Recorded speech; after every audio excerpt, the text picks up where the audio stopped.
Every country on Earth is in debt. America owes 38 trillion, Japan owes 9 trillion, Germany, France, China, even Saudi Arabia with all that oil money, they're all drowning in debt. $315 trillion total. That's 3 times the size of the entire global economy. But here's the question nobody can answer. If everyone owes money, who exactly is getting paid? Follow that question long enough and you discover something disturbing. The answer isn't just surprising, it's designed to stay hidden. Because once you see how this system actually works, you can't unsee it. And what you're about to learn will change how you think about every dollar in your bank account, every tax you pay, and every promise your government makes.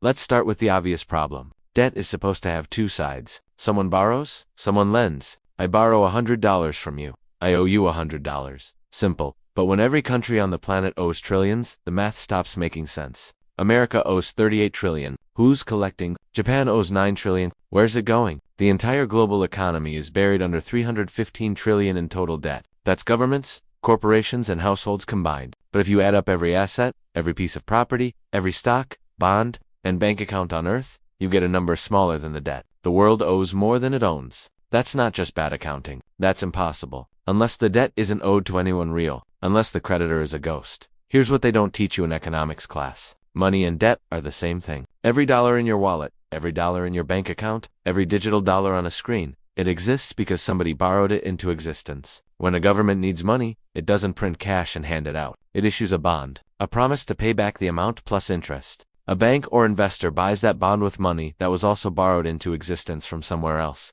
The government spends the money. That money becomes someone's paycheck, someone's tax refund, someone's savings, and the cycle continues. Money isn't created by work or production anymore. It's created by debt. If every debt in the world were somehow paid off tomorrow, there would be no money left. The economy would vanish. Not because we'd be broke, because money itself would cease to exist.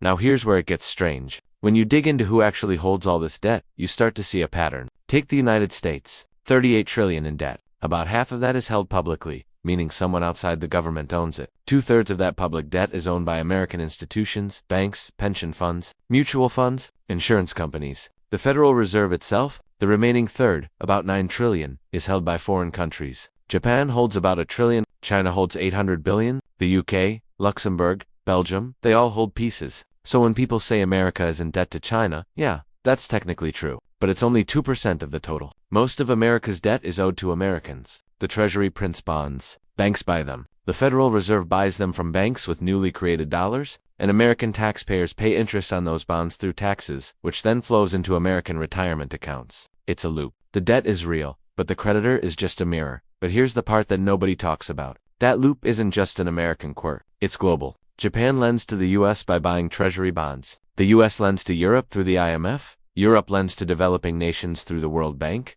Developing nations lend back to advanced economies by keeping their foreign reserves in Western bonds. Everyone owes everyone. It's like a poker table where every player borrowed chips from the person next to them. Nobody actually has money. They just have IOUs. And the only thing keeping the game going is that nobody stands up and asks to cash out. Because the moment someone does, the whole table collapses. So if the debt is just a circle and everyone owes everyone else, why does it matter? Here's why. The circle isn't equal. Interest payments don't flow evenly. They flow upward. Let me show you how this works. Governments borrow money by selling bonds. Those bonds are bought by banks, hedge funds, pension managers, and sovereign wealth funds. People with money to lend, then governments collect taxes from workers and citizens to pay interest on those bonds. So the flow goes like this. Workers pay taxes. Governments pay interest to bondholders are institutions and wealthy investors. The debt isn't just owed by countries to countries. It's owed by workers to capital. It's a transfer mechanism, and it runs 24 hours a day, every day, forever. Your taxes don't just pay for roads and schools. A huge chunk pays interest to people who already have money.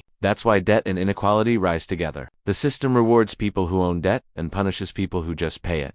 Now let's go back in time for a second, because this wasn't always the plan. National debt, as we know it, was invented in England was fighting France and ran out of gold. So the king went to merchants and made them a deal. Lend me money now, and I'll pay you interest forever. Not from my pocket, from future taxes. To manage this new system, they created the Bank of England, and that's the moment everything changed. For the first time in history, a government could spend money it didn't have, and in exchange, lenders got something priceless. A piece of paper backed by the entire tax base of a nation. That piece of paper could be bought, sold, or traded. It became the first government bond, the ancestor of every treasury note, every sovereign debt instrument in existence today. France copied it. The Netherlands refined it. America adopted it to fund the revolution. And within a century, national debt went from a desperate wartime measure to the foundation of modern finance. Empires used to conquer land, to steal gold. Now they issued bonds to extract interest. The battlefield became the balance sheet, and the debt was no longer something to escape. It was something to manage, something to grow, something to make permanent. Because the people who lent money to governments discovered something crucial. As long as the government kept paying interest, the principal didn't matter. You didn't need your money back. You needed the payments to keep coming. And that realization is what built the world we live in today. Here's the thing most people never realize. Modern governments don't plan to pay off their debt. Not ever. That's not a failure. That's the design. When you or I take out a loan, we're expected to pay back what we borrowed. But governments don't operate that way. They refinanced. They issue new bonds to pay off old ones. It's like rolling over a credit card balance every month, except they do it forever. Economists call it debt rollover. I call it what it is. A subscription model for money. The principal isn't the product. Interest is the product. The rent charged for keeping the system stable. And the global economy depends on that rent, like a shark that has to keep swimming to breathe. The financial system has to keep rolling debt to survive. The United States will never pay off its $38 trillion. Japan has been rolling over debt for decades and now owes more than 250% of its GDP. And yet, Japanese government bonds still trade near 0% interest. Why? Because investors don't expect to be repaid. They expect to be renewed. They're not waiting for their money back. They're waiting for the next bond issue, the next interest payment, the next cycle. That's what a treasury bond really is. It's not a liability. It's an asset. It's collateral. Banks use it to secure loans. Pension funds hold it to balance risk. Central banks treat it like money itself. If the US government somehow paid off all its debt tomorrow, the global financial system would collapse. Not because we'd lose the money, because we'd lose the instrument that holds everything else together. And that brings us to the most important player in this entire system, central banks. The Federal Reserve, the European Central Bank, the Bank of Japan. These institutions don't just manage money, they create it. Every time the Fed buys a government bond, it doesn't use existing dollars. It conjures new ones into existence. The bond becomes an asset on the Fed's balance sheet. The dollars it created become a liability. And those dollars flow into the economy as if they were always there, but they weren't. They appeared because someone borrowed. That's the secret. There is no such thing as debt-free money. Every dollar, euro, yen, or pound in circulation represents a unit of debt somewhere on someone's ledger. Currency is debt. Savings are debt. Even cash under your mattress is just a piece of paper that says someone somewhere owes something to somebody. Now here's where this gets personal. Because you might be thinking, okay, this is all abstract. Why should I care? Here's why. Every time this system is broken down, it's regular people who pay the price. Greece in 2010. The government couldn't pay its debts. Bond markets panicked. Interest rates spiked. The European Central Bank and IMF bailed them out. But the bailout came with conditions. Austerity, tax hikes, pension cuts, unemployment hit 27%. An entire generation lost their futures. And who got paid? The bondholders? The banks? The institutions that lent money in the first place. Argentina defaulted 9 times in a century. Every time, foreign creditors restructured the debt. Every time, ordinary Argentinians got poorer. Sri Lanka ran out of foreign currency in 2022. Fuel shortages, food riots, government collapse. Why? Because they couldn't make interest payments on loans they took out decades earlier. When the system breaks, the creditors suddenly become very visible. The IMF, the World Bank, anonymous bondholders holding entire countries hostage. But when the system is running smoothly, those same creditors disappear into the background. They're just the market, just the institutions, just the way things are. But make no mistake, they're there, and they're collecting. The United States spends over $1 trillion a year just on interest payments. That's more than the defense budget, more than education, more than infrastructure. Where does that money go? To whoever owns the bonds. And most of those owners are already wealthy. So your taxes, my taxes, they're not just funding government services. They're funding wealth transfer. From the bottom to the top. From workers to investors. From people who earn money to people who own debt.